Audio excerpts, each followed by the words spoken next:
porque o ex-ajudante de ordens do ex-presidente Jair Bolsonaro, Mauro Cid, presta um novo depoimento à Polícia Federal.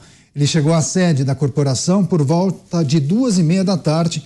A expectativa é de que ele dê mais detalhes sobre aquela trama que teria um objetivo de dar um golpe de Estado que tentaria alterar o resultado das eleições. Além disso, ele será questionado sobre declarações que fez no ano passado em um acordo de delação premiada, e as pessoas que nos acompanham pela TV por assinatura e também plataformas digitais conseguem acompanhar justamente o momento em que o carro de Mauro Cid entra no estacionamento do prédio da Polícia Federal em Brasília. Vou começar essa rodada com o Roberto Mota, que inclusive está acompanhando essas movimentações em Brasília, sempre ligado ao noticiário. Mota, esse é um tema difícil de se tratar, é preciso ter muito cuidado. Primeiro, nós não temos acesso a todas as informações. Não sabemos o que Mauro Cid está dizendo neste momento à Polícia Federal. O que os investigadores da PF tentam é reunir informações que possam ratificar, confirmar aquela teoria de que um grupo teria se organizado para pensar em um golpe de Estado, ou reunir informações para jogar essa tese na lata do lixo. O que a gente tem até agora, é possível projetar para algum tipo de tese ou narrativa? É isso que boa parte da mídia tenta fazer, né, Caniato? E é curioso porque há alguns meses atrás, quando este episódio específico começou, a gente viu alguns veículos de mídia colocando uma narrativa, né, de que Mauro Cid teria dito isso, teria dito aquilo, e recentemente, ontem, a gente já vê esses veículos de mídia dando uma volta de 180 graus, dizendo que, na verdade, Mauro Cid teria mudado a sua declaração. É muito difícil para um cidadão comum que não tem acesso a essas fontes privilegiadas entender o que está acontecendo, né? Eu acho que o que a gente pode dizer são coisas óbvias, né? Primeiro, que não houve nenhum golpe de Estado, né? Isso aí é um fato, não houve nada. A segunda coisa que a gente aparentemente pode dizer é que, segundo o que veio à tona até agora, estava se discutindo a decretação de estado de defesa, que é um procedimento normal da Constituição. A terceira coisa que a gente pode dizer, e é uma coisa muito educativa, é que quando a gente olha para a história do Brasil, a gente encontra inúmeros episódios parecidos com esse que o Brasil está vivendo hoje. E há sempre dois caminhos, há sempre duas escolhas. Uma escolha é aquela que leva ao acirramento dos ânimos, ao enfrentamento entre instituições, à propagação de versões que destroem reputação, destroem carreira, destroem o tecido da nossa vida civil. A outra opção que existe é se esquecer essas coisas, né? São vários incidentes da história do Brasil que terminaram com uma decisão pelo esquecimento para que o país pudesse ir para frente. Eu acho que é essa decisão que os estadistas do Brasil hoje têm diante de si. Vou chamar agora o Cristiano Beraldo, também acompanhando todas essas movimentações. Há uma grande expectativa, né, Beraldo, em relação a esse novo depoimento do ex-ajudante de ordens de Jair Bolsonaro, Mauro Cid. Algumas semanas a gente pôde acompanhar um noticiário, havia uma sinalização de que os muitos depoimentos colhidos implicariam o ex-presidente Jair Bolsonaro. Também informações de bastidores indicavam que esse novo depoimento de Mauro Cid, ele iria relatar e trazer informações que poderiam passar um outro tipo de entendimento, que é preciso considerar nesse trabalho que vem sendo feito pela Polícia Federal de recolher tantas informações. Quem tem boca diz o que bem entender, então é preciso comprovar, creio eu, com provas documentais, enfim, uma série de arquivos para você avalizar aquilo que está sendo dito ou mesmo confrontar os muitos depoimentos que estão sendo colhidos. É um trabalho difícil para você montar esse quebra-cabeça, né, Beraldo? Sem dúvida. Eu não sou investigador, não fiz nenhum tipo de trabalho para a polícia, para a justiça. A minha opinião aqui é do que eu, como leigo, como espectador desses fatos que a gente vai sendo confrontado todos os dias no Brasil, é a minha opinião do que eu avalio conforme a minha experiência, conforme aquilo que já li sobre outras circunstâncias em outros momentos do Brasil ou em outros países. E aí, Caniato, a gente precisa se perguntar por que diabos alguém na condição de delator fica nesse vai e vem de depoimento. Afinal de contas, para você ser um delator, você tem que ter uma história robusta para contar. Você tem que delatar alguém. Você tem que indicar o crime cometido, dizer quem o cometeu, essas pessoas que cometeram, essa pessoa que cometeu, tem que ser, em geral, alguém mais importante do que você, porque parece ser esta a regra. Você tem uma delação aceita se você está delatando para cima e não para baixo. Não adianta colocar a culpa no mordomo, nesse caso. E aí você entrega as provas que você tem para sustentar aquela sua acusação. A partir disso que foi formado, a polícia, a justiça, vão atrás daquelas pessoas que foram delatadas. E a partir dali vão tomando depoimentos, se tiverem elementos, vão fazendo prisões. A gente acompanhou isso muito durante a Operação Lava Jato. E aí eu fico pensando, por que diabos você tem que voltar atrás e falar de novo com aquela pessoa que já entregou para frente? Porque ou o que ela falou, ela sustentou e comprovou, e aí tem uma delação válida, ou ela não tem a delação válida. E aí cai tudo, cadeia. A regra é essa. Então, o que eu acho curioso é que ou estão a um passo de jogar por terra a delação de Mauro Cid, ou então fica mais evidenciado isso que já falamos tantas vezes da tal pesca probatória. Eu jogo a varinha, vem alguma coisa que eu não sei muito bem o que é, aí eu lembro, tem aqui o tal do Mauro Cid, deixa eu perguntar para ele, Mauro Cid, vem depor. Aí ele vai agora para casa, fica lá 1 semana, 2 semanas, 1 mês, até que acontece mais alguma coisa, aí eles lembram de tirar dúvida com o Cid, quer dizer, ele é delator ou ele é consultor? Porque realmente eu, como leigo, de novo, eu não consigo entender essa dinâmica, mas ao que parece é a dinâmica.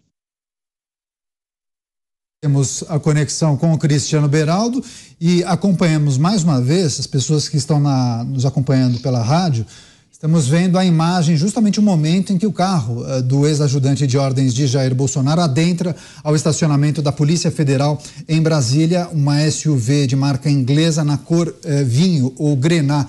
José Maria O Beraldo voltou?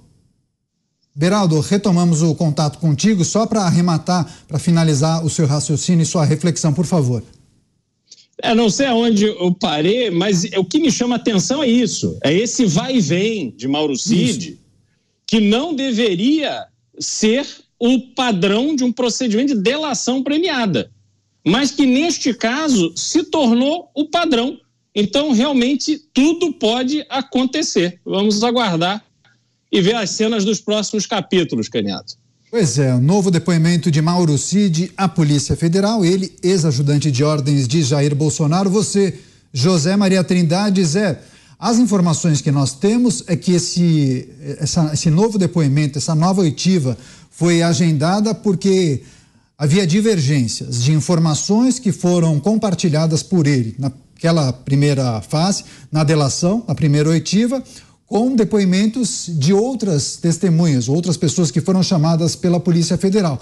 Agora, chama atenção também que essa oitiva foi agendada logo após o depoimento do general Marco Antônio Freire Gomes. Muitos disseram que as informações compartilhadas por ele teriam sido muito importantes ou cruciais para essa investigação. Quais são as sinalizações, hein, Zé? Olha, a delação premiada, ela é um instrumento novo no mundo jurídico. Foi sancionada há pouco tempo. ainda no governo Dilma, né? Então, uma lei para ficar ajustada, boa, aplicável, ela tem que passar por fases no judiciário.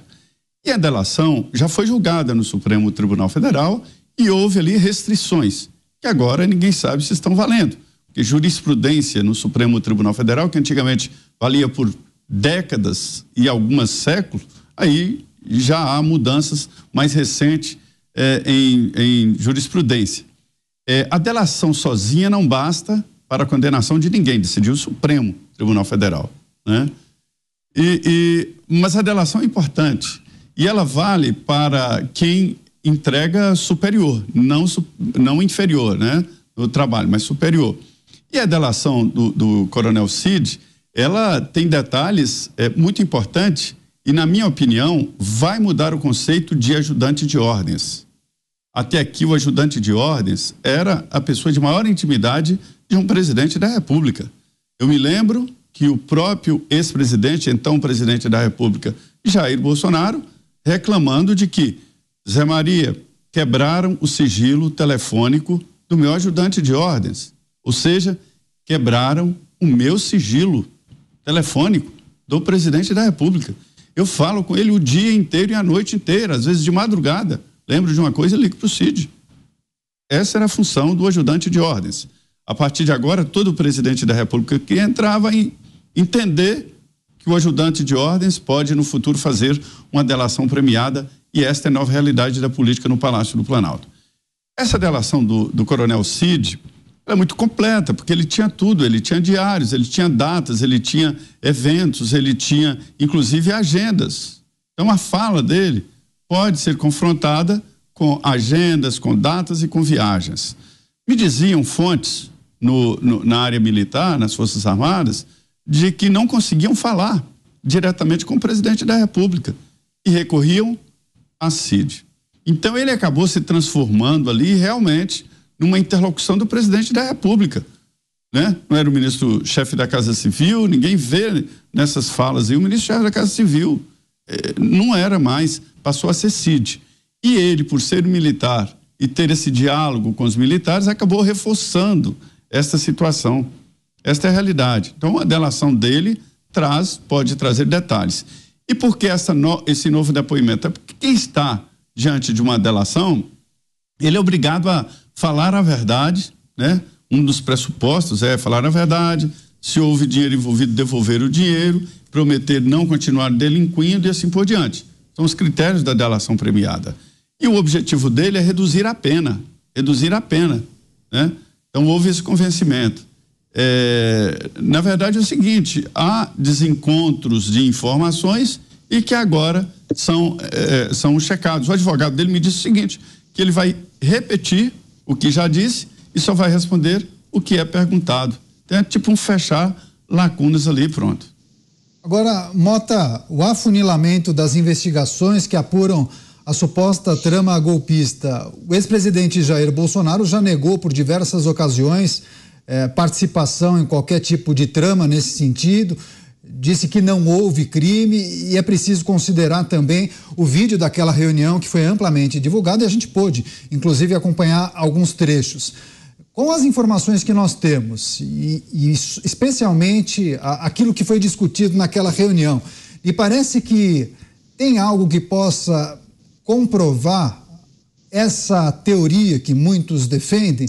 Estou querendo já olhar para frente e apontar quais podem ser os caminhos para esse episódio. Claro que a gente está numa situação extremamente difícil, que a gente fica falando sem ter todas as informações sobre a mesa, né? Aquilo que a gente sabe e muitas vezes que os jornalistas que apuram as negociações e as tratativas em Brasília acabam divulgando, inclusive, muitos jornalistas aqui da Jovem Pan News. Mas com o desenho das coisas, o que é possível analisar e projetar para as próximas semanas ou meses, hein, Mota? Daniel, eu não consigo me servir dessas informações que chegam até nós para, com base nelas, tirar alguma conclusão, né? Primeiro, eu não sou jurista e tem juristas experientes, muito renomados, que estão completamente perdidos diante do que está acontecendo. Então, se eles estão perdidos, eu não vou me arriscar a ir por esse caminho. O que eu posso comentar aqui são duas coisas. Primeiro, que eu já falei aqui muitas vezes, a enorme semelhança do que está acontecendo no Brasil com o que está acontecendo nos Estados Unidos, tá? E lá em relação aos processos dos quais está sendo alvo Donald Trump. Donald Trump tem hoje contra ele 91 acusações criminais. Apesar disso, Donald Trump é hoje o franco favorito na disputa pela Casa Branca. Todos os obstáculos foram removidos do seu caminho por uma decisão da Suprema Corte Americana, que disse que não cabe a nenhum Estado americano decidir se Donald Trump se envolveu ou não em insurreição, de acordo com a 14ª emenda, seção 3. Então, essa história de insurreição, golpe de Estado, não está acontecendo, não está em discussão só aqui no Brasil. Esse é o primeiro elemento. O segundo elemento é que, diante do que está acontecendo hoje no Brasil, eu fui dar uma olhadinha na história, na nossa história. Resolvi estudar um pouco. E aí eu descobri o seguinte: nós tivemos aqui a Proclamação da República, que foi um movimento militar que pegou o poder no Brasil. Logo depois, nós tivemos o Marechal Deodoro da Fonseca dissolvendo o Congresso Nacional, mandando cercar de tropas, em 3 de novembro de 1891. Depois disso, logo depois, a gente teve a Revolução Federalista no Rio Grande do Sul, uma guerra civil que ficou conhecida porque as duas facções, as duas partes que estavam guerreando, tinham o costume de degolar os prisioneiros de guerra. Depois a revolta da Armada, depois o movimento do 18 do Forte, aqui pertinho da minha casa, em 1922. Depois, em 1924, a revolta dos tenentes em São Paulo. E aí, em 1930, Getúlio Vargas, ao achar que as eleições presidenciais das quais ele participou tinham sido fraudadas, fez um movimento militar e pegou o poder, 1930. Aí tem gente que chama de revolução, tem gente que chama de golpe. Logo em seguida, em 1932, teve a Revolução Constitucionalista. Depois, em 1937, Getúlio dá um golpe e declara o Estado Novo. E aí, em 1945, ele é, entre aspas, convencido amigavelmente a sair do poder. Em 1955, nós temos um golpe branco que foi dado para garantir a posse de Juscelino Kubitschek na presidência. E aí, lógico, nós temos o movimento de 1964. Em inúmeros desses casos que eu citei aqui, os participantes desses movimentos foram anistiados e reintegrados na vida pública brasileira. E eu me lembro, Caniato, para encerrar o movimento, eu me lembro de um dia, eu acho que foi por volta de 1977, em que eu fui num escritório na Cinelândia comprar uns adesivos plásticos que se vendiam na época e a gente colocava nos vidros dos carros.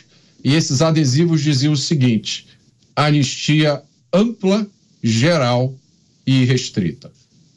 Pois é, agora é muito bom, viu, Mota? Obrigado pela contribuição. É importante nesse debate a gente trazer elementos e referências históricas aqui. Agora, Cristiano Beraldo, claro, nós não somos juristas aqui, mas a gente tem acompanhado a manifestação de vários que acabam divergindo em relação a uma leitura sobre os atos preparatórios, se aquelas reuniões que tratariam da trama golpista, se aquilo poderia ser avaliado como um ato preparatório para o cometimento de um crime.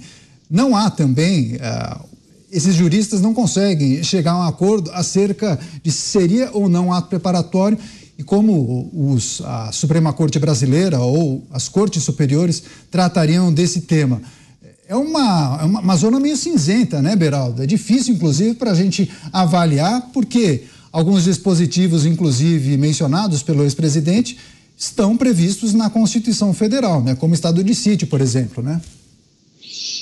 Pois é, Caneta, a gente fica numa situação complicada, porque não tem como olhar para todos os capítulos desse livro, escrito ali no ano de 2022 até o início de 23, que a gente sempre cai na interpretação política dos fatos. E eu não estou falando pelo universo político, mas sim da interseção indesejada que existe entre a política e a justiça no Brasil hoje em dia. Se houve ali uma trama para interromper o processo democrático, é claro que isso precisa ser apurado. Se houve ali alguém que se colocou ou desejou se colocar como um entrave para o respeito à decisão da população, do eleitor na urna, é preciso que isso seja esclarecido.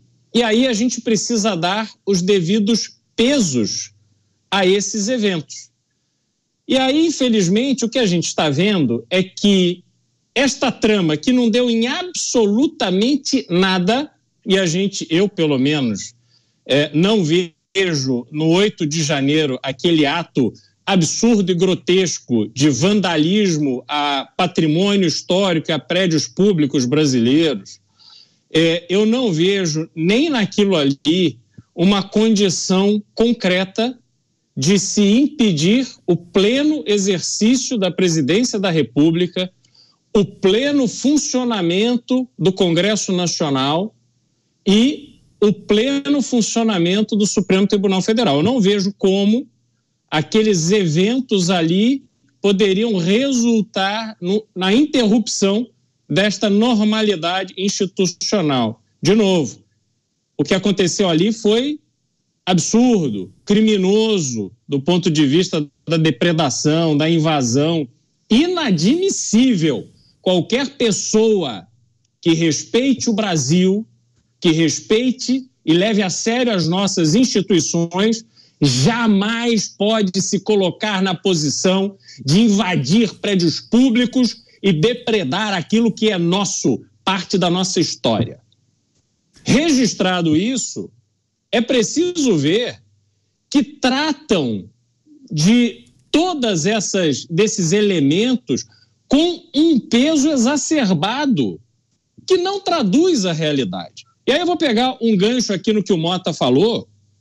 Em 13 de março de 1964, João Goulart foi à Central do Brasil falar para um público de sindicatos, anunciar que estava desapropriando terras agricultáveis, propriedade privada, anunciar que estava estatizando refinarias privadas no Brasil, demonstrando claramente que avançava numa visão que os países comunistas, e precisamos lembrar que estávamos em plena Guerra Fria, um mundo absolutamente dividido entre capitalismo e comunismo, e João Goulart, presidente do Brasil, avançava com atos concretos para interromper o processo de liberdade que havia no Brasil, processo democrático que havia no Brasil.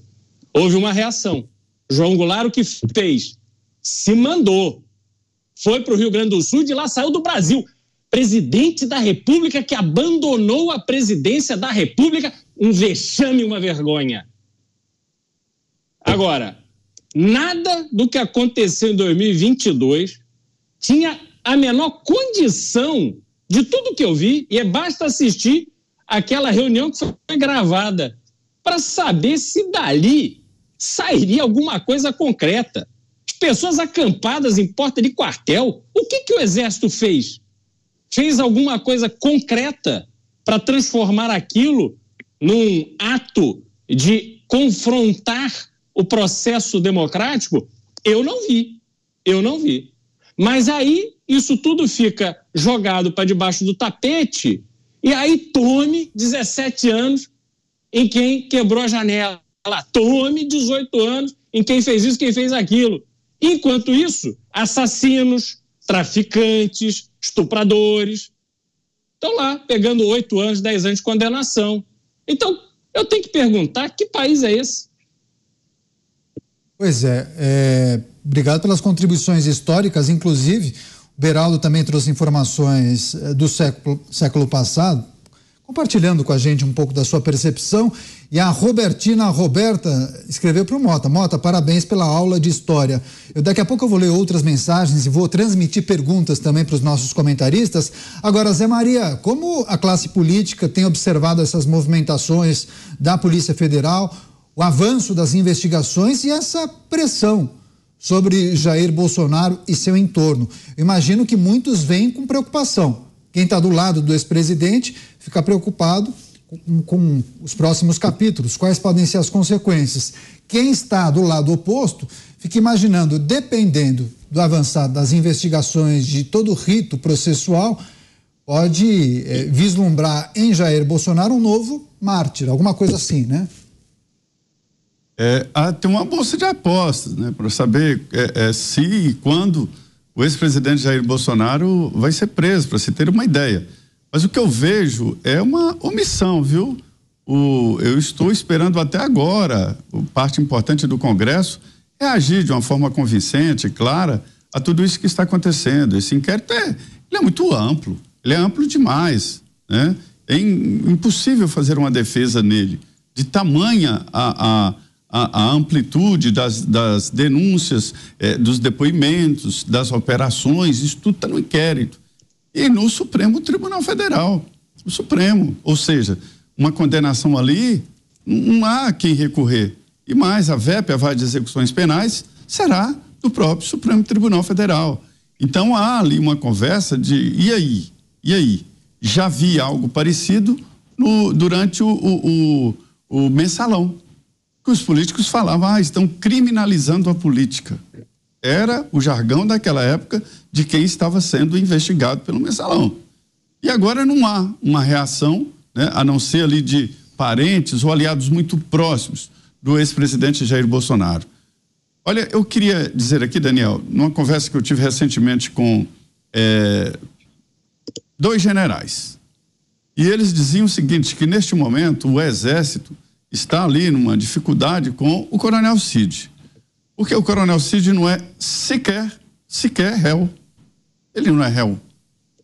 Então não há como agir nada contra ele. Esse é um assunto do Supremo Tribunal Federal, mas em alguns casos pedem o corte do salário dele. Mas como cortar o salário de alguém que não está condenado? Não é sequer réu. Ele tem os seus direitos.